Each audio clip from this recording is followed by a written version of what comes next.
Oye, tenemos una entrevista con la doctora Vania Sánchez Trujillo. Ella es directora del Centro Mexicano de Estudios Económicos y Sociales. Vamos a hablar con ella, por supuesto, con respecto a este segundo informe de gobierno del presidente Andrés Manuel López Obrador. Doctora, muy buenas tardes, gracias por aceptar la entrevista.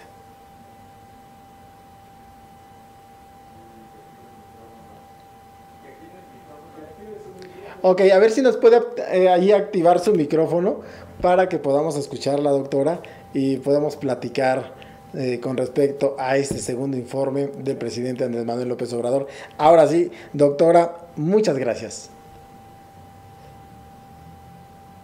Buenas tardes. Buenas tardes, doctora. Bueno, pues sabemos que se llevó a cabo este segundo informe de gobierno del presidente Andrés Manuel López Obrador. ¿Qué opinión le da, doctora, en cuestión de economía? Bueno, en realidad nosotros hemos presentado el día de hoy a través de nuestra página web y nuestras redes sociales un documento de investigación en el que hacemos el balance del gobierno de Andrés Manuel López Obrador y con base en él planteamos algunas perspectivas sobre el desarrollo económico y social de México. El documento en general es contrario al relato optimista que hace la presidencia en prácticamente todos los aspectos que toca el documento. Y la diferencia no se reduce a qué tan buenas perspectivas vemos para el futuro de México, sino a la valoración que hacemos de la problemática del país. Sabemos que para él el problema es fundamentalmente la corrupción. Nos lo repitió en el mensaje de Palacio Nacional. Pero para nosotros el problema es la pobreza y la desigualdad económica. Por eso el documento hace énfasis en estos dos aspectos. Y consideramos que en este sentido la verdadera transformación, si es que la hubiera, debería ser en el cambio en el modelo económico neoliberal. Pero esta transformación de este modelo no resulta del decreto de nadie, como pretende hacérnoslo creer, sino del cambio de las instituciones y los mecanismos mediante los cuales, sobre todo, se distribuye la riqueza. Aunque nosotros también advertimos que, dado el rezago económico de nuestro país, urge que se fomente el crecimiento económico. Pero para ello se requiere, por un lado, una política clara en materia científica y tecnológica, y por otro, de incremento, de aumento de la capacidad productiva, es decir, que haya una inversión suficiente, tanto pública como privada. Oiga, doctora. Sobre el primer aspecto, Sí, sí. perdón que le interrumpa, doctora. Hablar también del concepto del gobierno a sí mismo, de decir que es el mejor gobierno, ¿qué opinión le da a usted?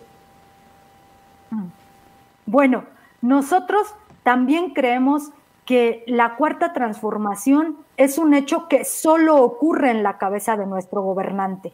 Yo hablaba del modelo económico neoliberal y que en este aspecto las instituciones, los mecanismos siguen siendo, mediante los cuales se opera la actividad económica de nuestro país, siguen siendo exactamente los mismos. Por eso nosotros creemos que lo de transformación solo ocurre en la cabeza de nuestro gobernante.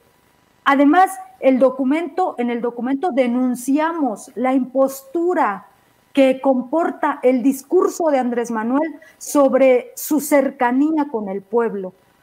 Y particularmente denunciamos cómo el modo en el que se está ejerciendo el poder ejecutivo hace peligrar la precaria democracia que hay en nuestro país, que se había construido pues a lo largo de mucho tiempo y cómo su presidencia implica un retorno a las viejas prácticas presidencialistas.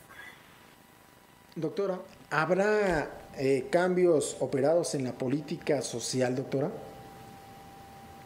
En realidad nosotros decimos que la política social, que se reduce prácticamente a las transferencias monetarias directas, incluso a la que quiere patentar a esta política, porque la considera una novísima política de recuperación económica, no es en ningún modo nueva.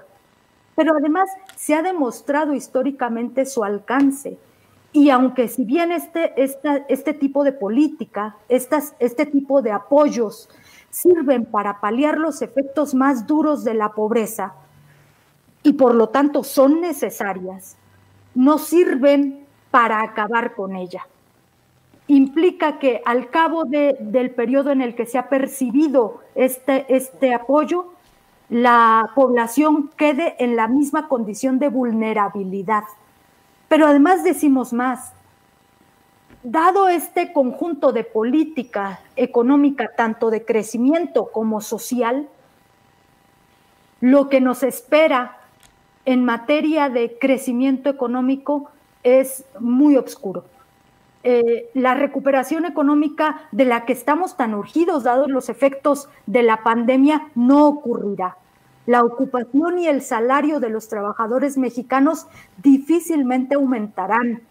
Y en esa misma medida, nuestra perspectiva es que la pobreza y la desigualdad, en lugar de disminuir en este periodo, en este sexenio, se incrementarán notablemente. Oiga, doctora, siempre he preguntado cuánto tiempo va a tardar en que nuestro país se pueda recuperar después de esta situación de la pandemia y que, bueno, pues ha afectado a muchísimas personas. Bueno, hay cálculos más o menos certeros en los que podemos confiar. ¿Y qué dicen? Bueno, en este año el PIB, el Producto Interno Bruto, disminuirá en relación con lo que se había producido en 2019 en más o menos 11%. Si nosotros crecemos en los siguientes años a la tasa promedio en la que hemos crecido desde el año 2000, que es más o menos 2.3%, y que dado esta política de austeridad, de nulo apoyo a la iniciativa privada, podemos esperar que se mantenga en esos términos, en este 2.3%, más o menos tardaría el PIB en recuperarse a lo largo de entre 6 y 7 años. Eso hablando del PIB global. Claro. Y el PIB per cápita tardaría más o menos 10 años para alcanzar el nivel que se tenía en 2018. Es decir, en términos de crecimiento económico, el sexenio de Andrés Manuel López Obrador sería un sexenio perdido. Hay una frase que utilizó en este segundo informe de gobierno, doctora, donde dijo que lo peor había pasado. ¿Es cierto? Bueno, ahora viene el que las empresas se tendrán que enfrentar a una realidad muy complicada para ellas. Primero, porque la mayor parte de ellas, dice una encuesta del INEGI, que el 93% de las empresas reportan afectaciones de distintos tipos, y sobre todo de disminución en los ingresos, pues dado el cese de la actividad económica, y se tendrán que enfrentar además a un escenario en el que no solamente México ha tenido este cese, ha sufrido este parón en la actividad económica, sino todo el mundo. Y dado que en nuestro país, la actividad económica en nuestro país está muy ligada a la actividad económica del extranjero, yo creo que vienen tiempos duros. Vienen tiempos duros para la economía y para cada uno de los hogares de los trabajadores mexicanos. Doctora, ¿cuál es la forma en que se ejerce el poder político?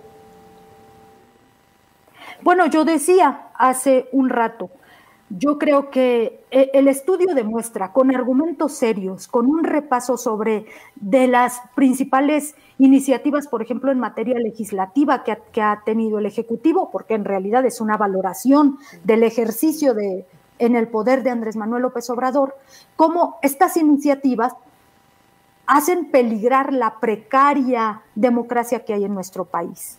Se atenta contra la división de poderes de manera directa, se atenta contra la libertad de expresión, se atenta contra el derecho de organización y de petición al gobierno.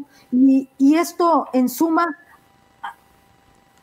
muestra un ejercicio del poder idéntico al de los viejos presidentes priistas que tanto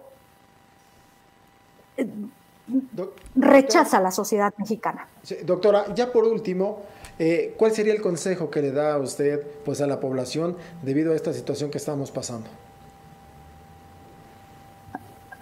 Bueno, el objetivo del documento es aportar al análisis de la situación de nuestro país a fin de mostrar la necesidad vigente que tenemos como sociedad de un gobierno que verdaderamente represente las necesidades del pueblo.